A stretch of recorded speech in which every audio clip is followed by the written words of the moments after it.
Assalamu alaikum, урматтуу мекендештер, бир туугандар. Биз саламыбызды ушул Жалал Абад областынан жолдоп атабыз. Азыр карындашым айтып кеткендей, түнкү саат 3. Бүгүнкү күндө мындай кадамдарды жасабай коюшка мүмкүн эмес болуп турат.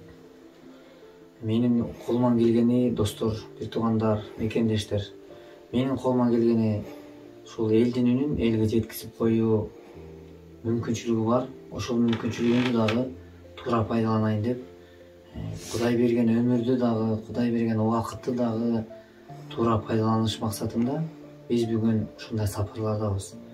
Достор, азыр мына бул жаныбызда турган кичинекей биздин карындашыбыз болгону гана 12 жашта. Бирок бүгүн бул карындашыбыздын ушул бел умурткасында мындай бир аябай проблемный маселе болуп, азыр мына сиздер экрандан көрүп турган ушундай акыбал. Буга чейин Кыргызстанда операция болуп өтүптүр. Биздин ошол профессор, врач агабыз Сабырбек Жумабеков жасаптыр. Эми бул жерде мен ал кишинин деле бир кылган ишине бир сын пикир айткандан таптакыр алысмын.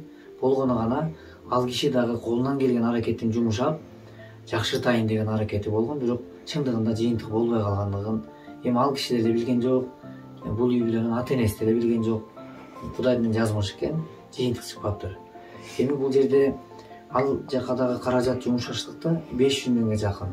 500 миң бул 500 000 сом акча. Бүгүнкү күндө бир үй бүлө үчүн өтө чоң каражат. Бирок ал каражатты дагы өздөрү колунда бар мыдырын сатып, бар мүмкүнчүлүгүн жумшап, элден жардам сурабай эле өзүбүздүн аракетибизди кылайлы деп болгон аракеттерин жумшашкан экен. Бирок адан жыйынтык чыкпай калгандыктан баардыгын колунан чыгарып коюп, бир кызынын, эми ар бир кызы бар, баласы бар инсандар, адамдар жакшы билет. Балдарын мынтип мөңгүрөп, кайгырып, жан ачып турганын эч бир ата эне башына салбасын, достор, бир туугандар. Мен дагы бул жерге келгендигимдин максаты мына ушул. Кудайдан кур эле сурай бербей, Кудай алдында бир ушундай бир наристелерге, бир мекендештерге бир пайдабызды тийгизсек, ошонун урматына Кудайым биздин дагы уул кыздарыбызга ден соолук берсе экен. Жаратканым, сен мээримдүү затсың. Сенден кур эле сурабай мен ушул жерге атайын келдим. Мен азыр келатып, бул карындашыма келатып, Кудайдан тилек үмүт кылып келдик. Жараткан ушул ар бир колго алган ишибизде жыйынтык берчи. Ушул көрүп аткан адамдар дагы кайдыгер болбой, сиздер кол сунуп койсоңуздар, ушул бир тууганыбыз эртең ден соолугу жакшырып, эртең эне деген статуска ээ болуп, адамдан адам, укум тукумдан уланып, бала наристе жытын-жыттап жашоо ушунусу менен маңыздуу экендигин жакшы билесиз. Ошондой эртеңки келечегинде ошол күн болсун десеңиз, анда кол сунуп коюңуз. Бул бирке болсо дагы 100 сом болобу, 20 сом болсо дагы кол сунуп койсоңуз көптү күрсөгөл болот деп бүгүн ушул ишибизде көптөгөн жыйынтыктар болуп келет. Ошон үчүн карындашыбыздын бул акыбалына кайдыгер карабасаңыздар, бир туугандар, мен ишенем биринчи Кудайга, экинчи элибизге, журтубузга. Анткени кыргыз эли намустуу, боорукер, ошондой айкөл элдин урпактарыбыз. Карындашыбыздын азыр мына кыйноо аракети аябай оор экен. Эмеси мынакей. Бул жерден операция болуп туруп, мына караңыздарчы. Бул жерден 4 жолу операция болуптур. Азыр бир жака кыйшайып азат экен карындашыбыз. Бир жака кыйшайып азат экен. Мынакей. Анан берден туура эмес болуп калып туруп, кайра темирин алган, Мына жерге мынтип кайла эле дөмпөйүп калган. Бир жака чыгып калган темир, Буну албаса эмени этти тешип чыгып кетет деген да. Ошол жерде Бишкекте бир жездебиз бар эле, ошол келип көргөндө ошо срочно эле алдырыш керек экен деген да.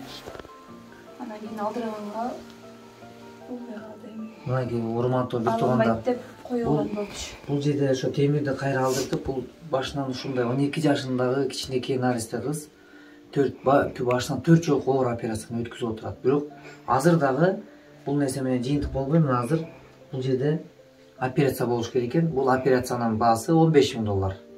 Азыр $15 000 чогултуп койсок, карындашыбыздын ден соолугу жакшырып калат деген сөз. Анткени бул чет өлкөдө, Индияда боло турган операция.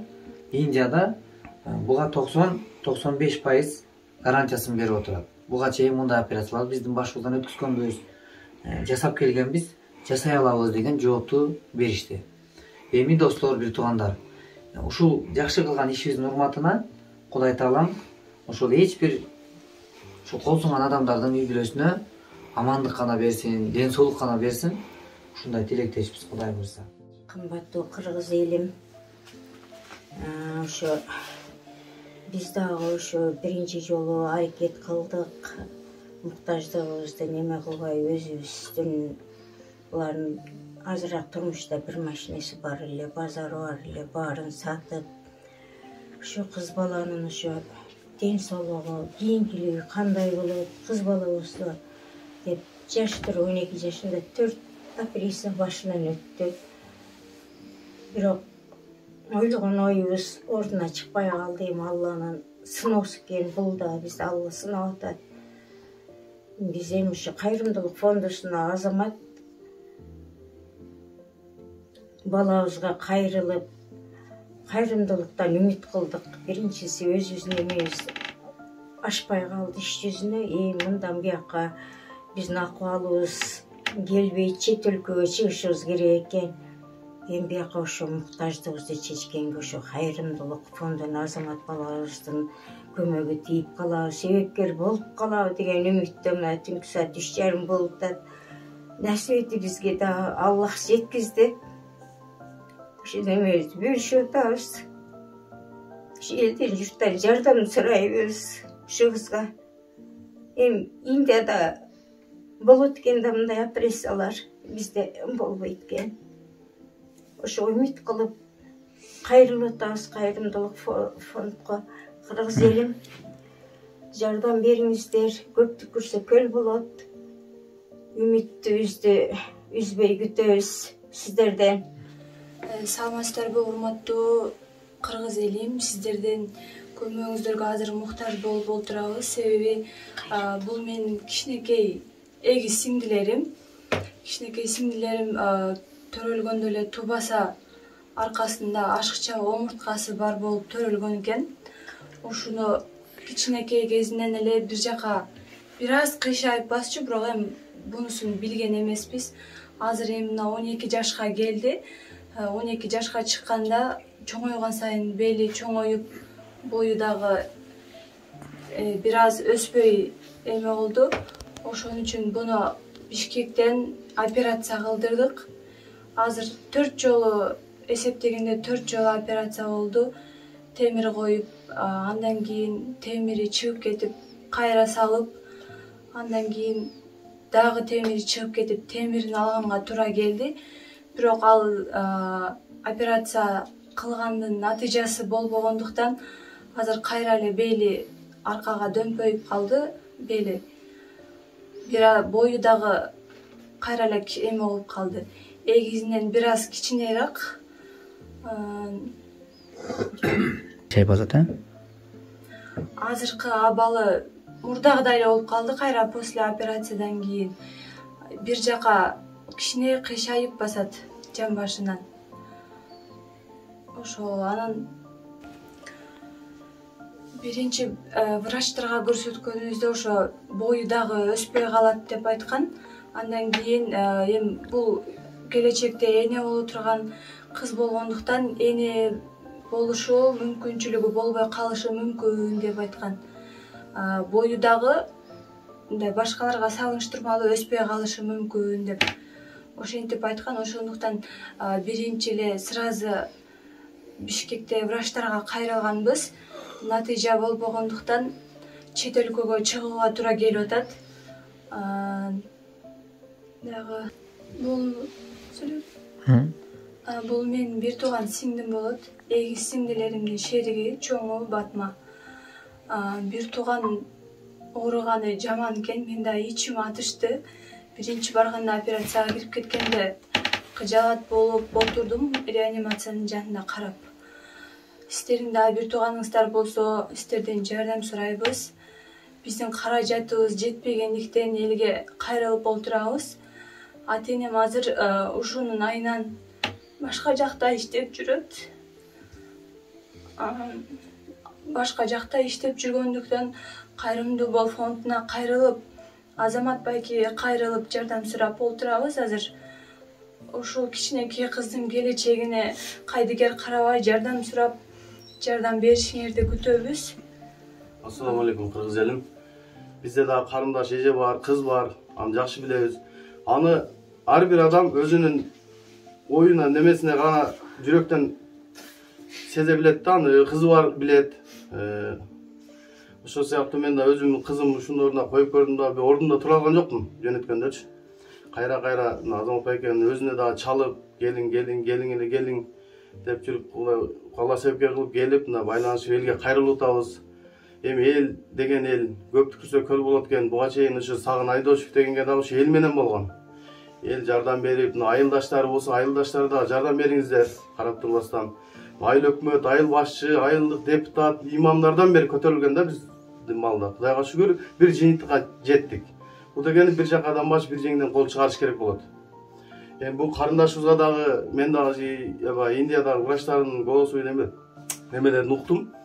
$15,000 акча кетет экен. Эми буга чейинки акчаларын чындыгында кетирип алыптыр. 4 жолу операция кылып, бир 500,000 жарым миллион акчасын кетириптир. Эми булар буга чейин машиналарын сатыптыр, үйүндө эмнелери болсо сата тургандарын сатып, куп-куру үй калыптыр. Эми ошон үчүн биз элден айланса болот. Буга чейин Азамат Байматов канча иштерди кылып келди эл менен. Себепкер болуп, көпүрө болуп, канча деген үйлөр бүттү, канча деген боордон ооругандар, бели сынгандар, ар кандай оорулар барып шифа таап келип атат, Кудайга шүгүр. Эми ошолордун катарында карындашыбыз да 12 жашар жаш кыз экен. Ар бириңер өзүңөрдүн кызыңардын ордуна коюп көргүлөр. Эми бул болсун дебейбиз, коюп көрсөңөр бир элестет. Ошону эске алып силерден сураныч, ушу кызыбыз дагы эл катары, башка кыздар катары өсүп, төрөп, бала чакалы боло турган силерден Алла Таала силерди себепкер кылышы мүмкүн. Себеп ар бир жүрөктөн чыккан 10 сомдук садагың дагы акыретте ошо немеге калкан болуп калышы мүмкүн, тозоктун отуна. Ошон үчүн силерден мындай суранабыз, себепкер болуп, ушу видеону көргөн болсоңор бөлүшүп, кайдыгер карабастан ушу карындашыбызга жардам берип койсоңор жакшы болот. Себеби бул дүйнөдө бир келген жалганда биз мейман элебиз. Ошон үчүн жардам берип койсоңуздар. Ошо акыркы айласы кеткенде ушу элге кайрылган мажбур болду. Булар өздөрү бүтүрөбүз деп кандайдыр бир аракеттерди кылышты. Кредиттен бери алып алыштыр. Ошон үчүн кыргыз элим ушу карындашыбызга жардам берсеңер, азыр түнкү саат 3:30 өтүп калды. Ошого карабастан Азамат байкесиге дагы рахмат, Алла разы болсун. Түндөбөй, күндөбөй кыйынчылык, бир үйдү башкарыш өзү кыйынчылык. Ошого карабастан келгениңизге рахмат, сизге Алла разы болсун.